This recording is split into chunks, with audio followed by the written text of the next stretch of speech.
آج پیش ہے ایک نثری نظم جس کا عنوان ہے کیسے خدا کی حدوں سے باہر نکل سکو گے۔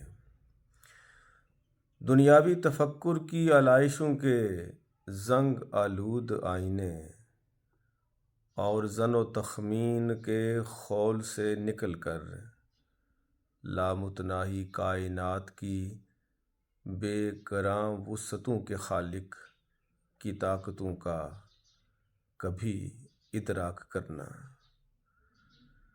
تمہیں احساس ہی نہیں کہ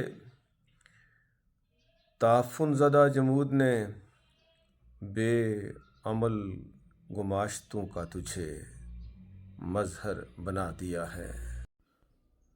تنگنائے تغافل کی بھول بھلائیوں میں محصور تیری محدود اور معذور عقل چند ساعتوں کی دنیاوی رفتوں کے گھمنڈ میں ان خدائی قوانین و ضوابط سے یکسر منہ موڑے ہوئے ہے جن سے ٹکر کی پاداش میں دیر تو ہے مگر اندھیر نہیں۔